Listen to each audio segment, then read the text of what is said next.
नमस्कार दोस्तों, स्वागत है आपके अपने YouTube चैनल संस्कृत अड्डा पर।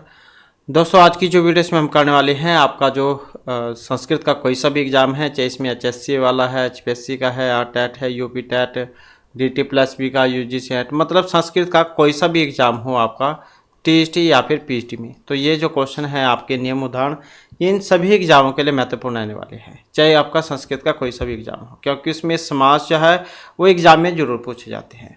तो इसी को ही आज की वीडियो में हम यहाँ पर करने वाले हैं। और इसके साथ ही एक महत्वपूर्ण अपडेट रहेगी, ये जो DT+B जो है इनके द्वारा नई जो भर्ती है TGT की, तो उसके लिए नोटिफिकेशन जारी कर दिया गया है, जिसमें आपकी संस्कृत वाली भी पोस्ट है और मेल की भी है और साथ में जो फीमेल है उनकी भी है, दोनों की है, मेल फीमेल की। तो TGT के लिए नई भर्ती आ चुकी है और इस भर्ती की अगर आप डिटेल को देखना चाहते हैं तो वो वाली वीडियो आपको इस वीडियो के अंत में मिल जाएगी, उसमें जाकर आप डिटेल ज़्यादा देख सकते हैं।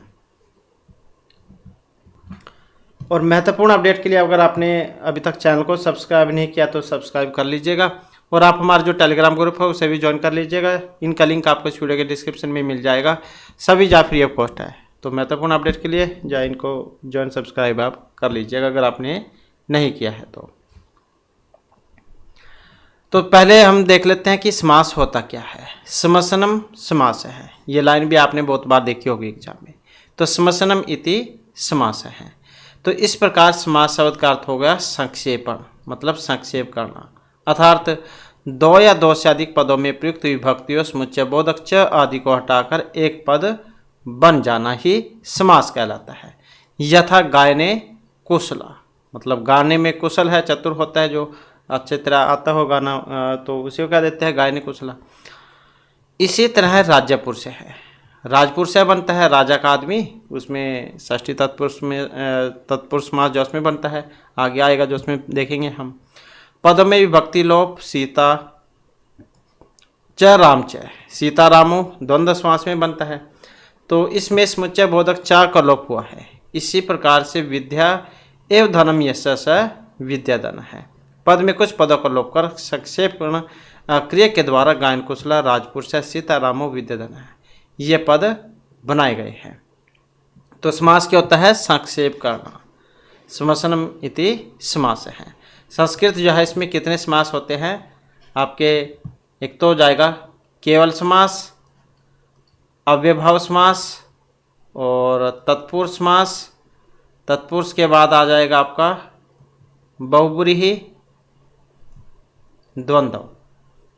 तो 1 2 3 4 5, तो और केवल हो गया अव्ययभाव, तत्पुरुष, बहुब्रीहि, द्वंद्व। तो ये 5 होते हैं, क्योंकि इसमें जो आपके तत्पुरुष जो है इसी के अंतर्गत ही जो द्वंद्व समास ये आ जाता है, ये जो आपका द्विगु समास ये आ जाता है और जो कर्मधारय समास है ये आ जाता है। ये आपके तत्पुरुष के ही भेद माने गए हैं। तो ये 5 हैं, केवल अव्ययभाव, तत्पुरुष, बहुब्रीहि, द्वंद्व, क्योंकि ये द्विगु और कर्मधारय तत्पुरुष के ही भेद हैं। तो कई कई पदों के बीच में विभक्ति का लोप नहीं भी होता है, जैसे कि खेचर है, आकाश में चढ़ने वाला जो होता है उसको क्या देते हैं? युधिष्ठिर है, वनेचर आदि। तो ऐसे समासों को अलुक जो है समास भी कहते हैं। पदों की प्रधानता के आधार पर मुख्यतः समास 4 भेद होते हैं, क्योंकि इसमें आपका जो केवल समास है वो नहीं है, लेकिन केवल जो समास है ये भी होता है। तो अव्ययभाव, तत्पुरुष, द्वंद्व, बहुब्रीहि। तत्पुरुष जो है इसी के 2 भेद आगे कर्मधारय और द्विगु को माना गया है। तो इस प्रकार से सामान्य रूप से समास के 6 भेद माने गए हैं। तो वैसे तो अगर देखें तो 5 है, केवल समास को लगा ले इसमें, अगर इनको छोड़ दें फिर ये ऐसे हो जाते हैं। तो सबसे पहले आ जाता है यहाँ पर अव्ययभाव समास, क्योंकि अगर हम देखें जो आपकी NCERT जो है, क्योंकि अगर RPSC की हम बात करें सिलेबस की, तो NCERT वाला ही सिलेबस है उनका, तो उसमें तो फिर ये इसी प्रकार से आएगा। और इसी प्रकार से DT+ भी है, तो इसी प्रकार से DT+B जो वो भी आता है, उसमें भी TGT की बात करें तो उसमें भी सेम वैसे ही आएगा। तो यहाँ पर केवल समास अगर हम लगाएं केवल समास, अव्ययभाव, तत्पुरुष, द्वंद्व, बहुव्रीहि, तो फिर तो 5 हो जाते हैं, क्योंकि तत्पुरुष के आगे 2 भेद है, कर्मधारय और द्विगु। इसके बाद आ जाता है जो अव्ययभाव समास है। अव्यय शुरू से आप यहाँ से ही इसकी पहचान कर पाएंगे। अव्यय से ये समास जो है इसमें शुरू में आपको अव्यय देखने को मिलेगा शब्द में। अव्यय उपसर्ग क्या होते हैं ये हमने इनसे पहले वाली वीडियो में किए थे, उसे आप देख लीजिएगा अगर आपने अभी तक वो वाली वीडियो नहीं देखी है। तो इस समास में पहला पद अव्यय होने के साथ ही साथ प्रधान भी होता है, और समास होने पर समस्त पद अव्यय बन जाएगा। और नपुंसकलिंग में होगा, ये बात भी आप याद रखिएगा, क्योंकि ये लाइन भी एग्जाम में आती है कि नपुंसकलिंग जो समास है वो कौन सा है। तो ये अव्ययभाव है। जैसे यहाँ पर दिया गया इसमें यथाशक्ति, इसका जब हम विग्रह करेंगे क्या बनेगा, शक्तिमंती क्रम में है, ये बन जाएगा इसका। यथा आ गया शुरू में। निर्विघ्नम, विघ्ना नाम अभाव है। ये अव्ययभाव समास जो होता है ये 16 प्रकार में होता है। जैसे अनतिक्रम है, अभाव है, समीप है, योग्य है, तो ऐसे जाए 16 प्रकार में होता है। और उपगंगम हो गया, जैसे उप सुर में अव्यय उपसर्ग आ गया, उपगंगम, गंगायाः समीपम। अनुरूपम हो गया, यहाँ पर अनु आ गया शुरू में, तो रूपस्य योग्यम, यह इसका विग्रह हो जाएगा। इसी प्रकार से यहाँ पर प्रत्येकम है, एकम एकम इति। इसी प्रकार से प्रतिगृहम, गृहम गृहम इति। ऐसे ही निर्मक्षिकम है, मक्षी का नाम अभाव है। उपनदम, नद्याः समीपम। प्रत्यक्षम है, अक्षणोः प्रति। परोक्षम है, अक्षणोः परम। तो इसकी पहचान आप कैसे करोगे, शुरू में आपको जो यहाँ पर अव्यय उपसर्ग इसमें देखने को मिलेगा, तो एकदम से देखते ही आप पहचान जाओगे। और नपुंसक लिंग जो है उसमें ये होगा। इसके बाद आ जाता है तत्पुरुष। इस मास में प्रायः उत्तर पद की प्रधानता होती है, तो ये लाइन भी एग्जाम में आती है कि उत्तर पद जिसमें प्रधान होता है उस मास कौन सा होता है। तो इस समास में प्रायः उत्तर पद की प्रधानता होगी, और इसके दोनों पदों में अलग अलग विभक्ति होंगी। कहीं कहीं पर दोनों पदों में समान विभक्ति भी होती हैं। तो ऐसी स्थिति में पूर्व पद की विभक्ति का लोप करके समस्त पद बनाया जाता है, और इसमें द्वितीय से सप्तमी तक की विभक्ति का लोप करके समस्त पद बनाया जाता है। तो जिसमें उत्तर पद प्रधान होगा कौन सा होगा, तत्पुरुष समास। और तत्पुरुष या इसके भेदों की बात करें तो इसके 2 भेद हैं। एक तो होता है समानाधिकरण, एक होता है एक होता है समानाधिकरण और एक होता है व्याधिकरण। व्याधिकरण फिर आगे इसके 6 भेद है, वो द्वितीय तत्पुरुष समास, तृतीय तत्पुरुष समास, चतुर्थी, पंचमी, षष्ठी, सप्तमी, ऐसे। तो इस प्रकार से इसके 6 भेद हैं। इसके उदाहरण देख सकते हैं आप। शरणागत है, शरणागत है, द्वितीय तत्पुरुष समास। शरणम प्राप्त है, शरण प्राप्त है। सुखम प्राप्त है, सुख प्राप्त है। तो इसमें द्वितीय विभक्ति हो गई, मतलब द्वितीय तत्पुरुष समास का उदाहरण है। इसके बाद जाता है पित्रा युक्त है, तो क्या बनेगा इसका, पितृ युक्त है, ये हो जाएगा। सर्पेण दष्ट है, क्या बन जाएगा, सर्पदष्ट है। सरेण विद्ध है, सर्विद्ध है। अग्निना दग्ध है, अग्नि दग्ध है। धनेनहीन है, धनहीन है। विद्याहीन है, विद्याहीन है। तो ये जो विभक्तियाँ हैं इनसे भी आप पहचान कर सकते हैं। पितरा, सर्पेण, सरेण, अग्निना, धनेन, विद्या, तो इनसे भी आप पहचान कर पाएंगे इसकी। तो ये होता है तृतीय तत्पुरुष समास। इसके बाद आ जाता है भूत बलि ही, भूताय बलि, भूतों के लिए जो बलि दी जाती है तो उसको कह देते हैं भूत बलि। जैसे राम का रूप बनता है रामाय, ऐसे ही भूताय चतुर्थी विभक्ति में। दानाय पात्रम, दान के लिए पात्र उसको कह देते हैं, तो दान पात्रम। युपाय दारु, युप दारु। स्नानार्थम, स्नानाय इदम, तदर्थम तस्मै इदम। तो इस प्रकार से भूताय, दानाय, युपाय, स्नानाय, तस्मै, तो इन सारे में क्या है, चतुर्थी विभक्ति का प्रयोग हुआ है। तो कौन सा हो जाएगा यहाँ पर, चतुर्थी तत्पुरुष समास। तो ये तत्पुरुष का जो ये व्याधिकरण जो भेद है ये सारे उसके अंतर्गत आती हैं विभक्तियाँ, द्वितीय, तृतीय, चतुर्थी, पंचमी, षष्ठी, सप्तमी वाली। इसके बाद है चौरभ्यम, क्या विग्रह होगा, चौराध्यायम, चोर से डरता है। अगर ये उसमें भी आता है कारक प्रकरण में, ये तो कारक वाले में जहाँ पर वो लगती है भीतरार्थनम व्याहितो वाला सूत्र लगता है जहाँ पर दंड अर्थ में। तो क्योंकि विभक्ति तो है ही, तो सेम यही का उसमें कारक में भी काम करेंगे। रोग मुक्त है, रोगात मुक्त है। अश्व पतित है, अश्वात पतित है। स्वर्ग पतित है, स्वर्गात पतित है।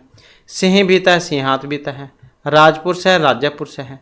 देवपति देवानाम पति, नरपति नरानाम पति। और देवस्य पूजा देव पूजा। सुखस्य भोग है, सुख भोग है। तो ये हो जाएगा आपका षष्ठी तत्पुरुष समास। इसके बाद आ जाता है युद्धे निपुण है, युद्ध निपुण है। कार्य कुशल है, कार्य कुशल है। शास्त्र प्रवीण है, शास्त्र प्रवीण है। जले मग्न है, जल मग्न है। सभायाम पंडित है, सभा पंडित है। तो ऐसे ही आप क्या कैसे पता लगाओगे? विभक्ति देख सकते हैं, युद्धे कार्य शास्त्रे जले सभायाम। जैसे लतायाम बनता है आकारांत में, ऐसे ही ये बनेगा। तो इसमें भी क्या है, विभक्ति से आप पहचान कर सकते हैं इसकी कि सप्तमी विभक्ति का प्रयोग हुआ है इस विभक्ति में, तो सप्तमी तत्पुरुष समास होगा ये। इसके बाद है अधार्मिक न धार्मिक है। असुखम न सुखम, अनादि न आदि, असत्यम न सत्यम। कौन सा हो जाएगा? न तत्पुरुष समास। तत्पुरुष समास के दौर भी भेद हैं, जैसे कि आपने शुरू में बताया था, समानाधिकरण व्याधिकरण। अब समानाधिकरण तत्पुरुष सार्थार्थ कर्मधारय समास और द्विगु समास, क्योंकि तत्पुरुष के भेद हैं ये भी। अब कर्मधारय समास क्या है? इसके दोनों पद में विभक्ति समान होती है। जो समानाधिकरण कर्मधारय समास जो होगा उनमें दोनों विभक्तियाँ दोनों पद में एक जैसी विभक्ति होंगी। अगर प्रथमा है तो प्रथमा, द्वितीय है तो द्वितीय, और व्याधिकरण में अलग अलग होती हैं। नाम से भी आप याद रख सकते हैं, नाम से भी आसानी से याद रह जाएगा। तो समान अधिकरण मतलब दोनों विभक्तियाँ समान होंगी, और व्याधिकरण मतलब अलग अलग विभक्ति होंगी। तो आसानी से याद रह जाएगा। इसमें दोनों पदों में एक विभक्ति होगी एक जैसी, और इसमें अलग अलग होगी। तो इसके दोनों पदों में विभक्ति समान होगी। इसके 3 स्वरूप हैं। कभी कभी विग्रह पद में पूर्व पद विशेषण होता है और उत्तर पद विशेष्य है। विशेषण विशेष्य के रूप में आप इसे याद रख सकते हैं कर्मधारय समास को। तो कभी कभी विग्रह पद में पूर्व पद विशेषण होगा, उत्तर पद विशेष्य होगा। कभी कभी पूर्व पद उपमान होगा और उत्तर पद उपमेय होगा। कभी कभी दोनों पद विशेषण होंगे। अब विशेषण क्या होते हैं? आपने हिंदी में भी पढ़ा है कि संज्ञा सर्वनाम की जो विशेषता बताने वाले शब्द हैं उन्हें कहा जाता है। नीलोत्पलम है, जैसे नीलम उत्पलम, नीला है जो कमल उसको कह देते हैं नीलोत्पलम। ऐसे विशाल वृक्ष है, विशाल वृक्ष है, विशाल है जो वृक्ष। मधुर फलम, मधुर है जो फल, मधुर फलम। ज्येष्ठ पुत्र, ज्येष्ठ है जो पुत्र, बड़ा पुत्र जो उसको कह देते हैं। कुराजा, कुत्सित है राजा। सुपुरुष है, सुंदर है पुरुष है। महाराजा है, महान चैसव राजा। तो इस प्रकार से विशेषण विशेष्य हो जाएगा यहाँ पर जो कर्मधारय समास है। विशेषण की जो विशेषता बताएंगे वही होते हैं विशेष्य। अब जैसे घन श्याम है, घन ईव श्याम है मतलब कमल मुखम, कमलम ईव मुखम, कमल के समान है मुख जिनका। चंद्रमुखम हो गया, चंद्र है ईव मुखम। नरसिंह है, नर है सीव, मतलब ऐसा कोई मुझसे जो शेर के जैसा हो, नरसिंह अवतार लिया था भगवान ने। शीतोष्णम, शीतम च उष्णम। रक्त पीता है, रक्त चाय पीता है। सुप्त उत्थित है, आदौ सुप्त है, पश्चात उत्थित है। तो ये इस प्रकार से जा कमली मुखम, ये कमल मुखम, चंद्रमुखम, नरसिंह है। उपमान उपमेय हो गया इसमें कर्मधारय समास। और यहाँ पर हो गया इसमें उभय पद विशेषण, मतलब दोनों ही पद समान हैं। शीतम उष्णम, रक्त चाय पीता है, आदौ सुप्त है, पश्चात उत्थित है। तो दोनों ही पद विशेषण हो गए कर्मधारय समास में। इसके बाद है द्विगु समास। द्विगु क्या होता है, कैसे पहचान करोगे आप इसकी? शुरू में जो पद है पहला पद उसमें जो है वो संख्यावाची होगा कि जब कर्मधारय समास का पूर्व पद संख्यावाची होगा तो उसे हम द्विगु समास कहेंगे। और ये समास सामान्यतः समूह अर्थ में होता है। इसके विग्रह में प्रायः षष्ठी विभक्ति का प्रयोग किया जाता है और समास पद सामान्यतः नपुंसकलिंग एक वचन में होगा। तो ये भी आप याद रखिएगा। तो किस में होगा ये? नपुंसकलिंग एक वचन में। अब जैसे यहाँ पर उदाहरण देख सकते हैं, सप्त दिनम, सप्त आ गया शुरू में। सप्ताह क्या देते हैं जिसको? 7 दिनों का ही तो होता है सप्ताह। तो क्या बनेगा? सप्ताह नाम दिना नाम समार है। 7 दिनों का समूह समाहार। शुरू में संख्या आ गई 7। पंचपात्रम, 5 पात्रों का समूह, ऐसे शुरू में संख्या आ गई 5। त्रिभुवनम, त्रयाणाम भुवना नाम समार है। 3 लोगों का समूह समाहार। 3 आ गई शुरू में संख्या। तो यहाँ पर इसकी भी आप आज एकदम से पहचान कर लोगे संख्या जो आपको देखने को मिलेगी इसमें। पंचरात्रम है, जैसे पंचा नाम रात्रि नाम समारोह है। 5 रात्रि जो होती है उनका समूह समाहार पंचरात्रम। अब जैसे अब ये गए नवरात्रे, तो नव क्यों कहा जाता है इसको नवरात्र? नव मतलब 9 रात्रियों का समूह समाहार। 9 दिन होता है ये काम जो व्रत वगैरह रखते हैं। अब 10वीं को फिर दशहरा होता है। 9 दिन ये हो गए आपके, और 10वीं को दशहरा होता है, तो ये नवरात्र है। तो ऐसे ही यहाँ पर पंचरात्रम, 5 रात्रियों का समूह, ऐसे नवरात्रम है। इसी प्रकार से चतुर्युगम है, 4 जो युग है। चतुरा नाम युगा नाम समाहार है। तो इसमें क्या है आपको संख्या शुरू में देखने को मिलेगी। कभी कभी द्विगु ईकारांत स्त्रीलिंग भी हो जाता है। अब जैसे त्रिलोकी है, ईकारांत है। त्रय नाम लोक का नाम समारोह है। बात एक सेम ही है, शुरू में संख्यावाची है। पंचवटी है, जैसे पंचा नाम वटा नाम समारोह है। सप्तशती हो गया, सप्ता नाम शता नाम समारोह है। अष्टाध्यायी होगी, अष्टनाम अध्याय नाम समारोह है। अब ये अष्टाध्यायी किन के द्वारा रचित है? महर्षि पाणिनि मुनि के द्वारा रचित है। अष्टाध्यायी 8 अध्याय है इसमें, तो अष्टनाम अध्याय नाम समारोह है अष्टाध्यायी। तो इस प्रकार से जो आपको इस शुरू में संख्या देखने को मिलती है द्विगु समास में, एकदम से आप पहचान जाओगे देखते ही। नेक्स्ट आ जाता है हमारा द्वंद्व समास। द्वंद्व क्या होता है? तो जिस मस्त पद में दोनों पदों की प्रधानता होगी, दोनों ही पद प्रधान होते हैं इसमें, तो उसे हम द्वंद्व समास कहेंगे।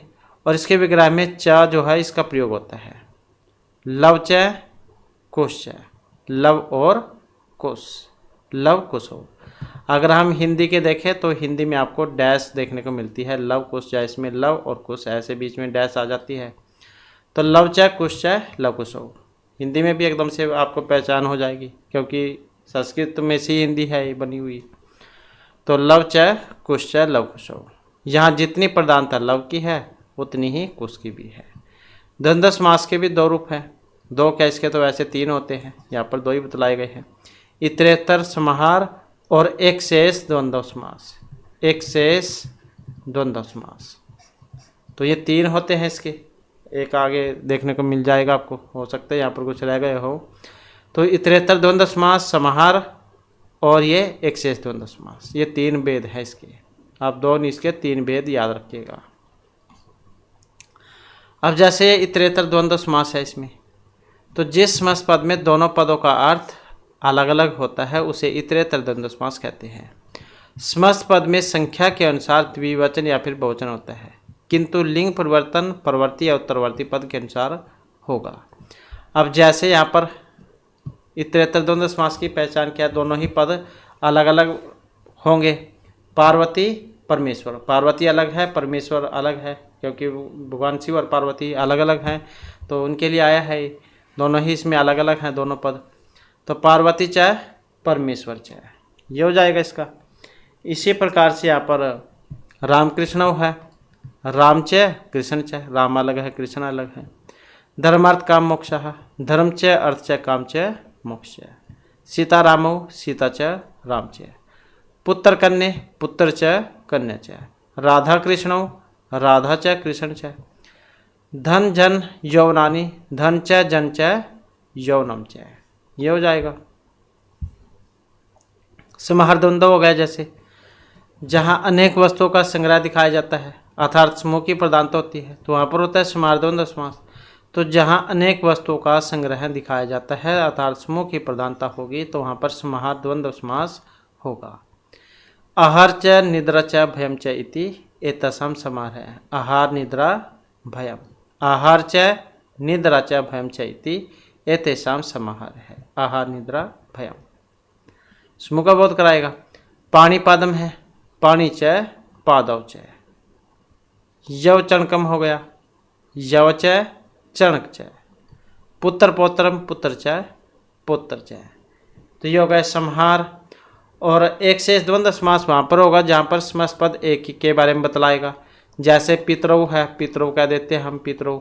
अब इस पितरौ जो है इसके अंतर्गत कौन कौन आ जाते हैं? माता और पिता, ये आ जाते हैं। माता और पिता ये दोनों आ जाते हैं इसके अंतर्गत, माता और पिता।